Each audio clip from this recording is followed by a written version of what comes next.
Hello everyone. ये हमारी IIT JEE mains जो एडवांस के हमारा जो सीरीज चल रही थी हमारी मैट्रिक्स एंड डिटरमिनेंट की, उसका सेकंड पार्ट है। और सेकंड पार्ट में अब हम डिस्कस करेंगे। पहले मैं आपको है ना कुछ क्वेश्चंस करवाने से पहले कुछ एक दो थ्योरम्स हैं उनके बेसिक्स करवा देता हूँ, मतलब उनका जो रिज़ल्ट है वो समझा देता हूँ। उसके बाद में आपको ये क्वेश्चंस कराऊँगा, ठीक है। तो दो थ्योरम्स लेके चल रहा हूँ मैं, उनका जो कुछ रिज़ल्ट बनते हैं वो रिज़ल्ट समझा रहा हूँ मैं आपको, ठीक है। एक थ्योरम होती है हमारे पास, a square matrix A is called orthogonal matrix. आप जानते हैं ऑर्थोगोनल मैट्रिक्स का मतलब क्या होता है, आपको अच्छे से पता है कि ऑर्थोगोनल मैट्रिक्स का मतलब होता है ए इंटू ए ट्रांसपोज या ए ट्रांसपोज इंटू ए। वो आइडेंटिटी मैट्रिक्स बन जाता था sorry, A into A transpose और ए ट्रांसपोज इंटू ए क्या बनता था, आइडेंटिटी मैट्रिक्स, ठीक है। तो इस रिजल्ट का यूज़ करके मैं एक रिजल्ट निकालूंगा। देखो ये रिजल्ट मैं लेके चला, ठीक है। दोनों तरफ डिटरमिनेंट अप्लाई कर देता हूँ मैं। तो इसको मैं अलग अलग कर सकता हूँ, ये अलग हो जाएगा और ये अलग हो जाएगा, क्योंकि डिटरमिनेंट का एक फॉर्मूला था डिटरमिनेंट ऑफ ए बी, वो ए का अलग से और बी का अलग से, ठीक है। ये हमारे पास रिजल्ट होता है डिटरमिनेंट का। और आइडेंटिटी का जो डिटरमिनेंट होता है वो आइडेंटिटी होता है, ठीक है। ये लेके चलो आप जानते हो ए ट्रांसपोज का डिटरमिनेंट या डिटरमिनेंट का ट्रांसपोज रिजल्ट सेम आता है। डिटरमिनेंट एक वैल्यू ही तो आती है, मान लो आपकी वैल्यू 2 आ गई, अब 2 का ट्रांसपोज कर देंगे 2 ही रहेगा। वो एक सिंगल 1 बाय 1 ऑर्डर का मैट्रिक्स होता है जो डिटरमिनेंट होता है, जो वैल्यू आती है सोल्व करने के बाद, ठीक है। चाहे वो जैसे 2 आ गया, 3 आ गई, 8 आ गई, तो ट्रांसपोज करके डिटरमिनेंट निकाल लो या डिटरमिनेंट का ट्रांसपोज, दोनों का रिजल्ट सेम होता है। तो ये हो जाएगा डिटरमिनेंट ऑफ ए।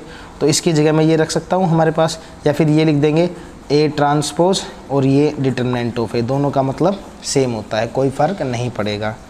तो इसकी जगह मैं ये वाली वैल्यू पुट कर दूंगा, ये हो जाएगा determinant of A is equal to identity matrix. Identity का जब मैं डिटरमिनेंट सोल्व करूँगा तो मेरा 1 बन जाएगा, आइडेंटिटी का डिटरमिनेंट। जैसे मान लो आइडेंटिटी है 2 बाई 2 ऑर्डर के मैट्रिक्स की 1 0 0 1, जब मैं इसका डिटरमिनेंट निकालूंगा डिटरमिनेंट ऑफ आइडेंटिटी तो ये हो जाएगा 1, बाकी 0 हो जाएगा, ठीक है।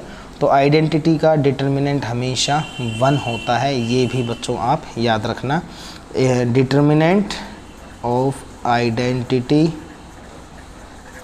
ऑलवेज 1, ठीक है, याद रहेगा आपको। ये क्या बन गया हमारे पास, डिटरमिनेंट का स्क्वायर इज इक्वल्स टू 1, तो ये हो जाएगा determinant of A is equal to plus minus 1। तो ये रिजल्ट मैंने यहाँ लिखा था, इस रिजल्ट को मैं अभी आगे क्वेश्चन आएंगे उसमें यूज़ करूँगा, ठीक है। तो ये दिया हुआ है every orthogonal matrix is non singular and hence invertible. तो जी हमारे पास क्या था, ऑर्थोगोनल मैट्रिक्स था, वो हमारे पास क्या होगा, नॉन सिंगुलर होगा और इन्वर्टिबल होगा, मतलब उसका इन्वर्स पॉसिबल होगा। तो मतलब हमने क्या बताया, क्या ये रिजल्ट निकाला कि डिटरमिनेंट अगर ऑर्थोगोनल मैट्रिक्स है A, if A is orthogonal matrix then determinant of A is equal to plus minus 1। ये बात आप याद रखना, ठीक है। अगर वो कोई भी मैट्रिक्स ऑर्थोगोनल है, इसका मतलब उसका डिटरमिनेंट प्लस माइनस। दो रिजल्ट अभी हमने सीखे हैं, दोनों रिजल्ट आप नोट कर लेना बच्चों कि आइडेंटिटी का डिटरमिनेंट 1 होता है और ऑर्थोगोनल मैट्रिक्स का डिटरमिनेंट प्लस माइनस 1 होता है, ठीक है। नाउ अब हमारे पास है सेकंड क्वेश्चन, सेकंड थ्योरम में इसका रिजल्ट देखते हैं क्या है। If A is a non singular matrix then prove that A inverse का determinant is equal to determinant का इनवर्स। ये हमारे पास होता है, ठीक है, ये प्रॉपर्टी होती है डिटरमिनेंट की। ये रिजल्ट प्रूव करना है हमें, कैसे करेंगे देखो हमें पता है A into A inverse is equals to identity matrix होता है, या ए इनवर्स इंटू ए, दोनों का मतलब सेम ही होता है, ठीक है। आप दोनों तरफ डिटरमिनेंट लगा दो, तो इसको अलग अलग कर दूंगा मैं, ए को अलग से कर देंगे, ठीक है, और ए इनवर्स का अलग से। और आइडेंटिटी का डिटरमिनेंट क्या हो जाएगा बच्चों, 1। ये बताया था अभी आपको कि आइडेंटिटी का डिटरमिनेंट 1 होगा आपके पास। Is it clear. अब मेरे पास कितना आ गया, यहाँ से हो गया A inverse is equal to 1 upon determinant of A, ये ए इनवर्स का डिटरमिनेंट। तो इस तरह से इस रिजल्ट को मैं यूज़ करूँगा कि इनवर्स का डिटरमिनेंट क्या होता है, 1 बाय डिटरमिनेंट मैं लिख सकता हूँ। इस बात का आप ध्यान रखना, ओके। तो ये क्वेश्चन, ये दो थ्योरम्स थी, दो प्रॉपर्टीज़ थी, मैंने आपको समझा दी है। इनका आप आगे क्वेश्चंस में भी यूज़ कर सकते हैं, आप इनको याद भी रख सकते हैं। इनको बच्चों नोट ज़रूर कर लेना, ठीक है, ओके। अब मेरे पास आते हैं क्वेश्चंस। देखिए तो सबसे पहले मैं फर्स्ट क्वेश्चन की तरफ आता हूँ। फर्स्ट क्वेश्चन क्या कह रहा है बच्चों, if B is a non singular matrix and A is a square matrix. आपको स्क्रीन पर नज़र आ रहा होगा फर्स्ट क्वेश्चन, ये लो, if A is a non singular matrix and A is a square matrix then determinant of B inverse A B is equal to, इसकी value find out करवा रहा है, इसकी वैल्यू क्या होगी। तो देखो इसका फर्स्ट क्वेश्चन का हम सॉल्यूशन करते हैं बच्चों। हमें ये दिया हुआ है determinant B inverse A B. Determinant का मतलब ये था ना B, determinant B inverse A B. अब डिटर्मिनेंट कहता है सबको अलग अलग कर दो, बी इनवर्स ए और बी कर दिया अलग अलग, और बी इनवर्स को मैं 1/b लिख सकता हूँ। अभी हमने प्रूव करके बताया था, कहा था हम यूज़ करेंगे आगे इसको, ठीक है। 1/b हो गया, इनटू में ए और इनटू में बी, बी से बी कैंसिल, कितना हो जाएगा डिटर्मिनेंट ऑफ ए। भाई ये छोटा सा क्वेश्चन था, तो डिटर्मिनेंट ऑफ ए आपका आंसर सी हो जाएगा, ठीक है। तो ये क्वेश्चन नंबर हमारा फर्स्ट हो गया। अब हम आते हैं बच्चों क्वेश्चन नंबर सेकंड की तरफ। देखो सेकंड क्वेश्चन क्या कहता है, if A is any 2x2 order matrix. A क्या है 2x2, A into adjoint of A mention है, A into adjoint of A, then determinant of A is equal to, determinant of A की value find out करनी है आपको। देखो बच्चों अब हम इसको सिंप्लीफाई करते हैं, ए इंटू एडजॉइंट ऑफ ए, ये एक प्रॉपर्टी होती है, A into adjoint of A. ये सारी प्रॉपर्टीज आपको धीरे धीरे याद हो जाएंगी। ये होती है डिटर्मिनेंट इंटू I2 या I3, जो भी हमारे पास जितना ऑर्डर का मैट्रिक्स होता है ना वो रिजल्ट होता है। तो ए इंटू एडजॉइंट ऑफ ए का रिजल्ट ये होता है, और इधर कितना मेंशन किया हुआ है, A into adjoint of A की वैल्यू है 10 0 0 और 10 is equal to determinant of A I2। सिर्फ एक प्रॉपर्टी के आधार पर था, क्वेश्चन बेस पे था, ठीक है। तो ये मेरे पास क्या बन जाएगा, 10 कॉमन ले लूँगा यहाँ से, मैट्रिक्स है 1 0 0 1 is equal to determinant of A I2। तो ये 10 हो जाएगा, ये भी I2 है मेरे पास 2x2 ऑर्डर का, is equal to determinant into में I2 से I2 कंपेयर करेंगे तो डिटर्मिनेंट ऑफ ए की वैल्यू कितनी हो जाएगी 10, यानी आप कैंसिल कर दो या हटा दो इसको, तो क्या बन जाएगा डिटर्मिनेंट ऑफ ए कितना आ जाएगा 10। तो छोटा सा क्वेश्चन था, डिटर्मिनेंट ऑफ ए की वैल्यू कितनी आ गई 10 आ गई, तो option C will be correct. अब हम आते हैं क्वेश्चन नंबर थर्ड। देखिए छोटे छोटे क्वेश्चन हैं, अभी इनसे स्टार्ट करेंगे धीरे धीरे करके, और फिर टिपिकल क्वेश्चन भी आगे हमारे पास आएंगे, क्योंकि छोटे क्वेश्चन से हम बेसिक्स कवर कर लेंगे, जो बेसिक्स है ना हमारे, उसके बाद फिर टिपिकल क्वेश्चन की तरफ चलते हैं। देखो बच्चों क्वेश्चन नंबर थर्ड की तरफ आते हैं। तो a is equal to n 0 0 0। अब इसमें पता है क्या करना है, देखो आपको दो मैट्रिक्स गिवन है a और b, कह रहा है find the value of A B. ये मेरे पास a गिवन है, ये मेरे पास b गिवन है, आपको क्या फाइंड करना है a इंटू बी की मल्टीप्लाई। अब मोस्टली बच्चे पता क्या करते हैं a को b से मल्टीप्लाई करने में लग जाएंगे, a को b से मल्टीप्लाई करने में बहुत ज़्यादा लेंथी हो जाएगा। तो इसमें क्या करना है, देखो ये जो मेरे पास a है, जो मेरा मैट्रिक्स A है, मैं इसको ऐसे लिख दूँ a इज इक्वल टू, इसमें से n कॉमन ले लो सब में से, तो हो जाएगा 1 0 0 0 1 0 0 0 1। मैं ऐसे यहाँ से n, क्योंकि मैट्रिक्स में पूरे throughout the matrix common आ सकता है, तो a is equal to n i बन गया, तो a is equal to n i आ गया ना वैल्यू, ठीक है। I3 कह लो, i कह लो।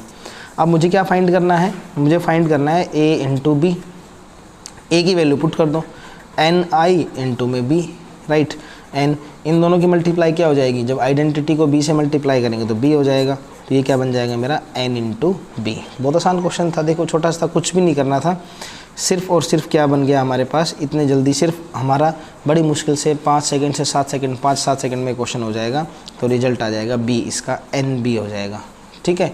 तो अब मैक्सिमम बच्चे क्या करते हैं इस तरह क्वेश्चन में, देख लिया करो कि इतना ज़्यादा लेंदी क्वेश्चन नहीं करवाएगा आपसे, a और b की मल्टीप्लाई नहीं पूछेगा लेंदी, ठीक है। तो छोटा सा क्वेश्चन हो गया हमारा। अब हम चलते हैं क्वेश्चन नंबर फोर्थ की तरफ। फोर्थ क्वेश्चन में क्या कहता है, देखो बच्चों क्वेश्चन नंबर 4 है, ये भी बड़ा इजी क्वेश्चन है। आपने 11th क्लास में PMI को सुना होगा, PMI principle of mathematical induction, question भी आपने बहुत सारे किए होंगे। तो 1 के प्लस 1 के लिए हम प्रूव करते थे। देखिए मेरे पास एक मैट्रिक्स A गिवन है 1 A 0 1, ठीक है। मैं a स्क्वायर निकालना चाहता हूँ, हमें a की पावर n फाइंड आउट करनी है, तो मैं क्या करता हूँ a स्क्वायर निकाल लूँगा, तो a स्क्वायर हो जाएगा a into a, 1a 1a 1 0 हो जाएगा, और ये हो जाएगा 1a 0 1। तो मुझे इसकी मल्टीप्लाई इसके साथ करनी है, तो कितनी बन जाएगी मेरी मल्टीप्लाई, इसको इससे करूँगा 1 हो जाएगा, इससे इसको करूँगा 0 हो जाएगा, इसको इससे करूँगा a, फिर इसको इससे करूँगा a और a कितना हो जाएगा 2a, फिर इसके टर्न, इसको इससे करूँगा 0, इसको इससे करूँगा 0, इसको इससे करूँगा 0 हो जाएगा, इसको यहाँ 1। तो ये देखो मल्टीप्लाई आप खुद भी कर सकते हैं, ज़्यादा बड़ी मल्टीप्लाई नहीं कर रहा मैं। तो कहने का मतलब ये है a स्क्वायर की वैल्यू, देखो a में ए में और ए स्क्वायर में क्या फ़र्क है आपने नोटिस किया। अब ये जो पैटर्न होता है PMI की हेल्प से हम इसको लिख सकते हैं कि ये इंक्रीज होता चला जाएगा आपके पास। जैसे ए के अंदर ये तो सेम है 101, ए स्क्वायर में 101 सेम है, आगे करेंगे वो भी सेम आएगा। सिर्फ किसका फ़र्क हुआ, ए के साथ जब पावर 1 थी तो ए के साथ 1 है, जब पावर 2 है ए के साथ 2a है। तो यूजिंग PMI हम क्या कह सकते हैं, जब पावर n होगी, जब मेरी पावर क्या होगी n, तो 2a के साथ n होगा, 1 × 2n 101, ठीक है। तो इस तरह से for n belongs to natural number जो भी मेंशन होगा आपके पास, इस तरह हम इस छोटे से इस क्वेश्चन को हम n नेचुरल नंबर गिवन था हमारे पास क्वेश्चन में। देखो लगता लेंदी है लेकिन ये छोटे छोटे क्वेश्चन अभी लेके चल रहा हूँ ताकि आपके ये बेसिक्स धीरे धीरे कवर हो जाएंगे कि आपको क्वेश्चंस को शॉर्ट मेथड से कैसे करना है। इतना टाइम नहीं होता वहाँ पर हमारे पास कि हम n पावर n 1 2 3 4 करते चले हम, ठीक है। तो कुछ नहीं किया मैंने, a था a स्क्वायर निकाल लिया। जब मैंने ये जो मैंने पैटर्न फॉलो किया तो मुझे क्या लगा कि बाकी सारे तो सेम आ रहे हैं, सिर्फ ये जो 1 2 है, यहाँ a था यहाँ 2a हो गया 2। आप पावर 3 करेंगे तो 3 बन जाएगा, 4 करेंगे तो 4a बन जाएगा। ये आप सोल्व कर लेना, ट्राई कर लो, पता लग जाएगा आपको, ठीक है। और जैसे पावर n होगी तो यहाँ n लग जाएगा, तो na आएगा, 2n नहीं na आएगा यहाँ पर, ठीक है। तो ये na बन जाएगा। अब देखो आंसर कौन सा है, 1na01, 1na01, ये रिजल्ट है ए हमारा, ठीक है। तो इस तरह से हम कवर कर सकते हैं। ये 2 नहीं आएगा, n आएगा, ध्यान रखना। तो ये हमारे 4 क्वेश्चन हो गए बच्चों। अब हम चलते हैं क्वेश्चन नंबर 5 की तरफ। तो ये चारों क्वेश्चन को के साथ साथ आप है ना, ये एक बार इनका स्क्रीनशॉट भी ले लो क्वेश्चंस का, और फिर अब खुद सोल्व करना। देखो ये हमारा क्वेश्चन नंबर 1 राइट पूरा आ रहा है, ठीक है, स्क्रीन पे। सेकंड क्वेश्चन भी कंप्लीट है, थर्ड भी कंप्लीट है। एक बार इसका स्क्रीनशॉट लो स्क्रीन को रोक के, देन ये क्वेश्चन नंबर 4 का स्क्रीनशॉट ले लो। ये सारे क्वेश्चन बच्चों आप देखो भूल जाओगे, नोट कर लो इनको कॉपी में, नोटबुक में, कहीं पर भी नोट करके रखो। एग्ज़ाम टाइम आपने सिर्फ एक बार इनको देखना है कि किस किस तरह के क्वेश्चन हमने किए थे। और आप ये लिख भी लो कि सर के चैनल की वीडियो नंबर 1 में ये वाले क्वेश्चन है, यहाँ से यहाँ तक, वीडियो नंबर 2 में यहाँ से यहाँ तक क्वेश्चन है। तो ये आप लिख सकते हो, इससे आपको इजी हो जाएगा। इन केस फ्यूचर कोई क्वेश्चन आपको देखना हो तो आपको सारी वीडियो सर्च नहीं करनी पड़ेंगी, ठीक है। आपको तुरंत पता लग जाएगा मेरा ये क्वेश्चन इस वीडियो के अंदर है, राइट, ओके। तो क्वेश्चन नंबर 5 में क्या दिया बच्चों, द सिस्टम ऑफ इक्वेशंस, ये 3 इक्वेशन आपको गिवन है। यूनिक सॉल्यूशन की बात कर रहा है, तो यूनिक सॉल्यूशन का एक रिजल्ट होता है बच्चों। यूनिक सॉल्यूशन में determinant of A not equal to 0 होता है, ध्यान रखना, ठीक है। यानी कि यूनिक सॉल्यूशन में इनवर्स हम फाइंड आउट कर सकते हैं, X Y Z, determinant not equal to 0 होगा और एक्स वाई जेड की वैल्यू फाइंड करेंगे। इक्वेशन है x + y + z = 5, x + 2y + 3z = 9 और x + 3y + λz = μ, ये दिया हुआ है, ठीक है।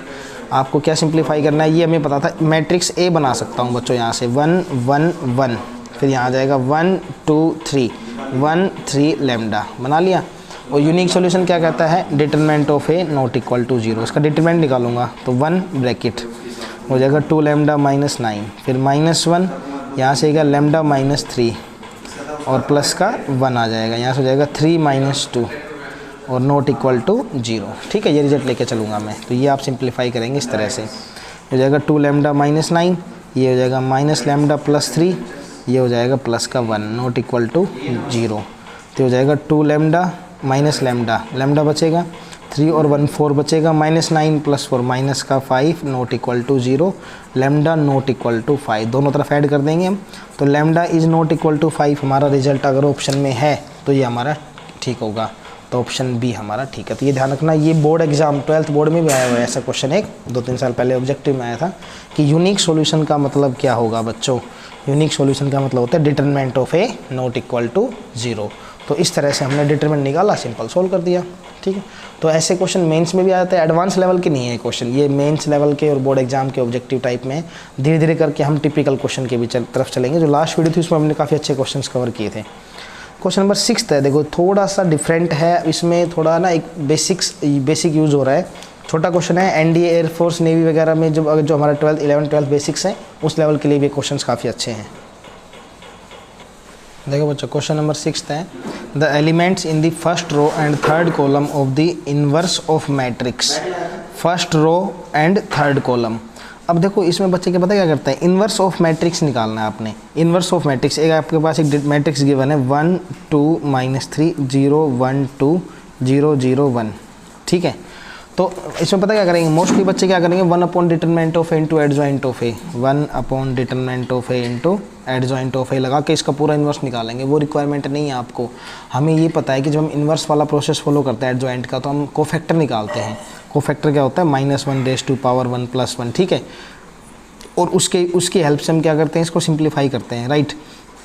बट हमें पूरा प्रोसेस नहीं करना, हमें सिर्फ पहले डिटरमिनेंट देखना है। तो जब इसका डिटरमिनेंट निकालेंगे इस मैट्रिक्स का, तो डिटरमिनेंट इसका आ जाएगा 1, यहाँ से इसको किया 1 आएगा, बाकी 0 हो जाएगा। तो 1 अपॉन डिटरमिनेंट तो लगेगा, लेकिन आपने एक बात देखी, जब कोफैक्टर निकालते हैं तो कोफैक्टर करने के बाद ट्रांसपोज हो जाता है हमारा, ठीक है। और ट्रांसपोज में किसकी बात कर रहा है, first row and third column की बात कर रहा है। तो जो फर्स्ट रो थर्ड कॉलम, ये फर्स्ट रो है और ये थर्ड कॉलम है -3, लेकिन जब ट्रांसपोज होगा तो ये क्या बन जाएगा, थर्ड रो बन जाएगा और फर्स्ट कॉलम बन जाएगा, ठीक है। तो third row first column, third row first column, ये बन जाएगा ये, ठीक है। और हम ऐसे निकालते हैं, इसको इससे मल्टीप्लाई कर देंगे हम, 2 ये हो जाएगा 2 - 3 1 2, 2 2 जब 4 -+3 तो कितना आ जाएगा, 7 आ जाएगा। तो हमने इसका पूरा इन्वर्स निकालने की रिक्वायरमेंट नहीं है, हम डायरेक्ट क्या करेंगे, क्योंकि जो हम जब ट्रांसपोज करते हैं तो कॉलम रो बन जाता है, रो कॉलम बन जाता है। एक स्टेटमेंट देखना पड़ना, the elements in the first row and third column of the inverse of the given matrix is cofactor of the elements in third row, ठीक है, ऑफ फर्स्ट कॉलम। तो ये क्या बन जाएगा, थर्ड रो फर्स्ट कॉलम है। वो 1 3 था ना, जो 1 3 था वो 3 1 बन जाएगा, और उसका कोफैक्टर निकालना है हमने, क्योंकि 1 upon determinant of A into adjoint of जो हम करते हैं तो उसमें वो डिटरमिनेंट आता है। तो डिटरमिनेंट लगा देना और मल्टीप्लाई, अगर 1 3 है तो 3 1 का निकाल लेना, और 3 1 है तो किसका निकाल लेंगे, 1 3 का। ये जरूर लगेगा -1⁻³ + 1, तो पॉजिटिव बन जाएगा आपका, ठीक है। मुझे लगता है क्लियर हो गया होगा आपका, ठीक है। कोई प्रॉब्लम हो तो आप मुझसे कमेंट बॉक्स में मेंशन कर देना, नेक्स्ट वीडियो में फिर हम डिस्कस कर लेंगे इसको, राइट। अब हम लेते हैं क्वेश्चन नंबर, आते हैं 7th क्वेश्चन की तरफ। देखो 7th क्वेश्चन क्या कहता है, if omega is a complex cube root of unity. आपको एक दो रिजल्ट बता देता हूँ बच्चों में, complex cube root of unity के 1 + ω+ω², ये 0 होता है, और ओमेगा क्यूब की वैल्यू होती है 1। ये दो रिजल्ट आप नोट कर लो, 1 + ω+ω² 0, और ओमेगा क्यूब कितना होता है 1। ये कह रहा है a = दिस। अब a की वैल्यू कितनी है, मैं यहाँ से ओमेगा कॉमन ले लेता हूँ, ये हो जाएगा 1 0 0 1, ठीक है। अब देखो यहाँ कह रहा है a⁻100, किसकी बात कर रहा है, a⁻, दोनों तरफ 100 लगा दो तो ये हो जाएगा a⁻100, ये हो जाएगा ओमेगा की पावर 100, और आइडेंटिटी है। अब आइडेंटिटी की पावर 100 कर लो, चाहे कुछ भी कर लो, आइडेंटिटी रहना है, ये आइडेंटिटी बन गया ना। तो कितनी पावर कर लो, अब क्वेश्चन है a⁻100, क्वेश्चन हमारा यहाँ रुक गया आके, = ओमेगा की पावर 100 इंटू आइडेंटिटी। अब ओमेगा की पावर 100 कैसे सिंप्लीफाई करेंगे जानते हो आप, ओमेगा की पावर 3 और उसकी पावर 33 और इंटू में ओमेगा, राइट। 33 को 3 से मल्टीप्लाई करेंगे 99 हो जाएगा, और ओमेगा क्यूब कितना होता है 1, 1 की पावर 33 कितना हो जाएगा 1, तो 1 इंटू ओमेगा, तो ओमेगा की पावर 100 कितना आ जाएगा, ओमेगा इंटू आई, और ये ओमेगा है और आई कितना है 1 0 0 1, इसको मल्टीप्लाई करेंगे तो कितना हो जाएगा हमारे पास ओमेगा 0 0 ओमेगा। देख लो, तो ये वापस से मेरा वही ए बन गया, क्या बन गया ए। तो यानी कि जब मैंने a⁻100 किया तो मेरा रिजल्ट क्या आ गया, ए आ गया, फिर से कोई चेंज नहीं आया। ये पैटर्न था इसका, ओमेगा हमने क्या किया था, ओमेगा कॉमन ले लिया था, ठीक है, दोनों तरफ 100 पावर लगाई तो ये a⁻100 बन गया, ये ओमेगा की पावर 100 बन गया। आई की पावर आइडेंटिटी की 100 करेंगे तो आइडेंटिटी बनेगा, ओमेगा की पावर 100 को हमने सिंप्लीफाई कर लिया। Is that clear. तो यहाँ से हम क्वेश्चन नंबर 7 हमने सिंप्लीफाई कर लिया।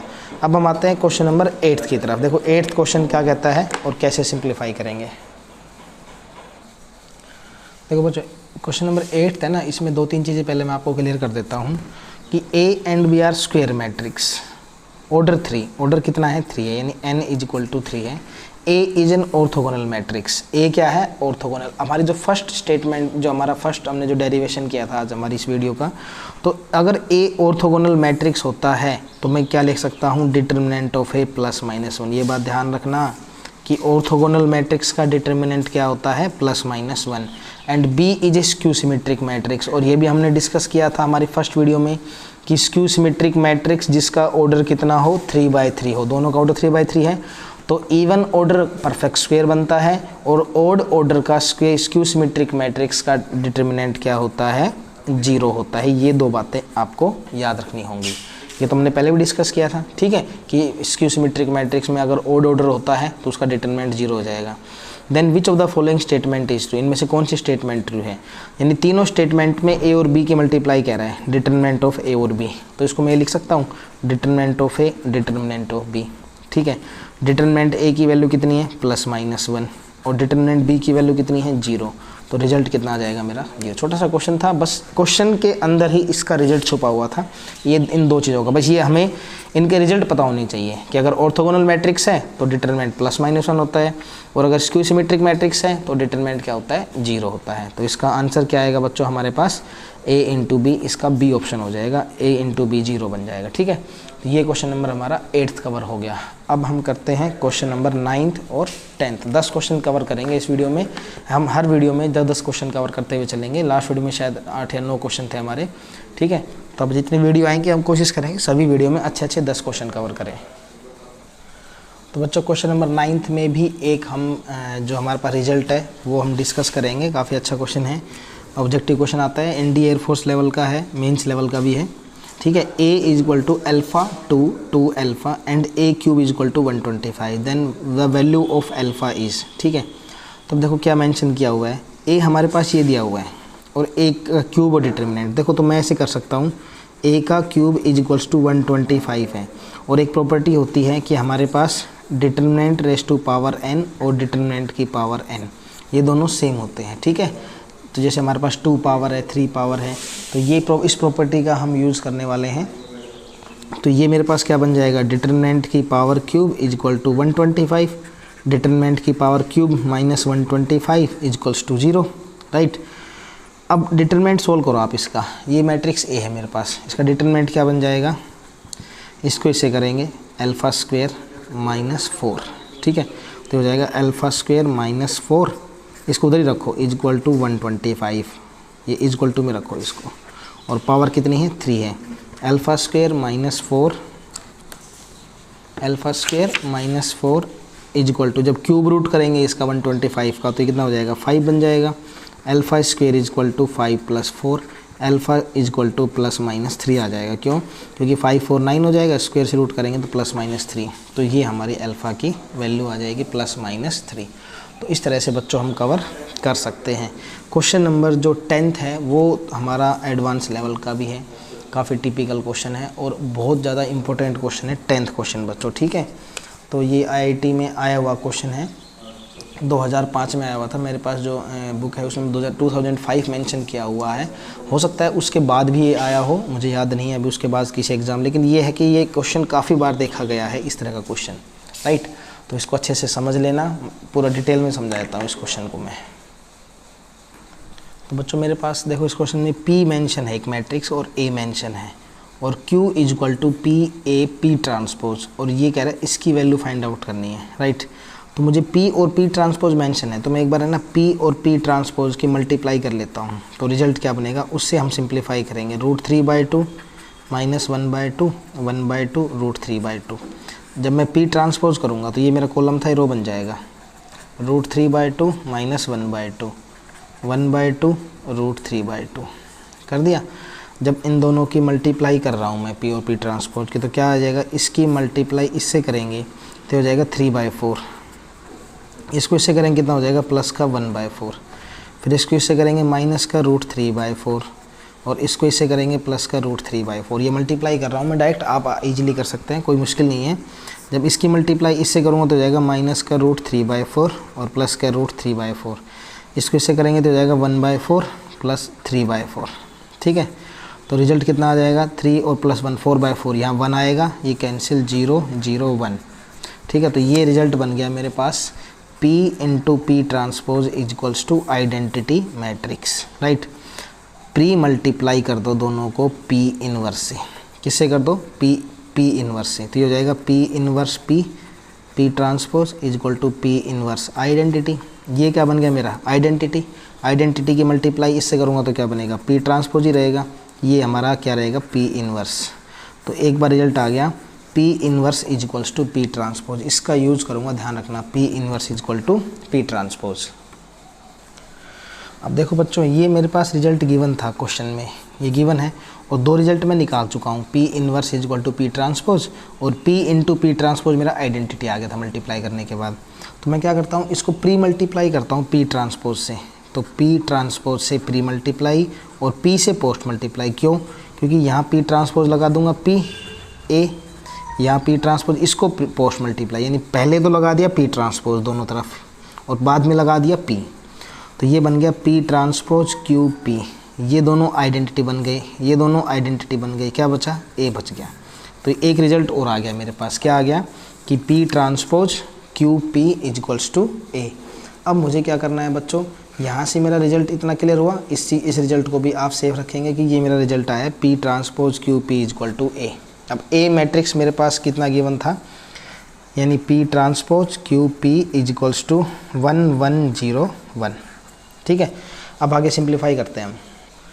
अब देखो बच्चों, मुझे है ना Q रेज टू पावर 2005 तक जाना है, तो इतना ज़्यादा हम सोल्व नहीं कर सकते हम, इसलिए हम पैटर्न बनाते हैं। जब पावर ज़्यादा होती है तो एक पैटर्न को फॉलो करते हैं। जैसे हमने क्वेश्चन किया था A raise to power n वाला, हमने A निकाला था, A स्क्वायर निकाला था, तो जो उनमें चेंज आया था वही A raise to power n में चेंज कर दिया था। तो ऐसे ही मैं क्या करता हूँ, मैंने Q फाइंड किया, अब मैं Q स्क्वायर फाइंड करता हूँ। और Q स्क्वायर का मतलब क्या होता है, इसको दो बार लिख देना। मान लो Q की वैल्यू A है तो Q स्क्वायर क्या हो जाएगा, A इंटू A। तो इसी को दो बार लिख देंगे, P ट्रांसपोज, और क्या हो जाएगा P ट्रांसपोज। ये होता है Q स्क्वायर का मतलब, तो हो जाएगा। अब देखो P transpose into P transpose, ये दोनों क्या बन गए I, तो क्या बन गया PA। ठीक है, ये बन गया AP ट्रांसपोज। इतना क्लियर हुआ? यहाँ तक आपको समझ में आ गया?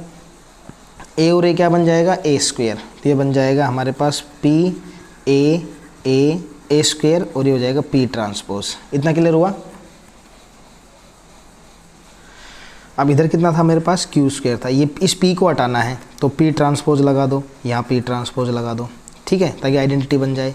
इस P ट्रांसपोज को हटाना है, यहाँ P लगा दो, तो यहाँ भी दोनों तरफ करना पड़ेगा ना, प्री और पोस्ट मल्टीप्लाई, जैसे हमने इससे पहले भी किया था हमने।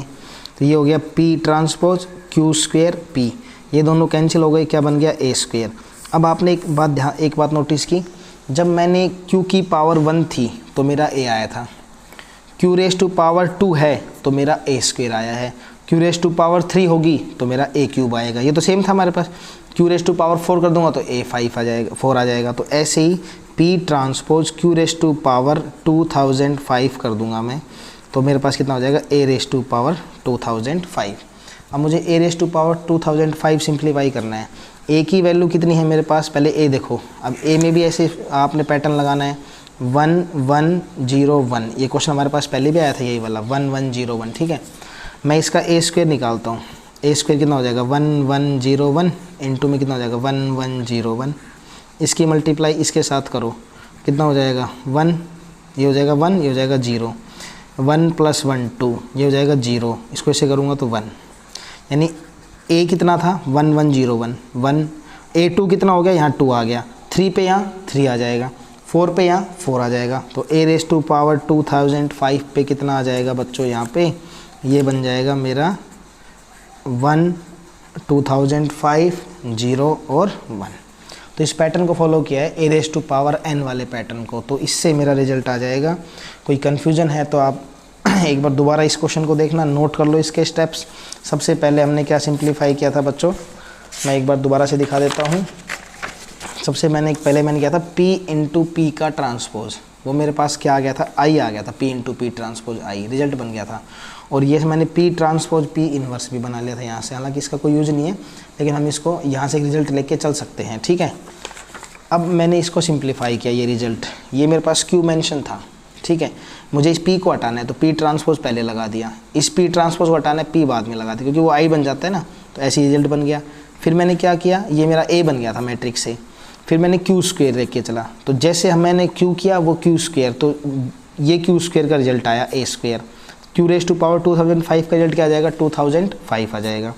अब मैट्रिक्स A की बने 1 0 0 1, मैट्रिक्स A कितना था 1 0 0 1। मैंने जब A स्क्वायर निकाला तो इसमें सिर्फ चेंज इतना आया, 1 1 1 आएगा यहाँ पे, 1 1 0 1 ये था। जब ए स्क्वायर किया तो ये सिर्फ इसमें चेंज आया 101, ठीक है। जब मैं ए क्यूब करूँगा तो ये बन जाएगा, करके देख लेना 1301, यानी कि सिर्फ चेंज किस में आ रहा है, पावर इंक्रीज़ करने पे इसमें चेंज आ रहा है।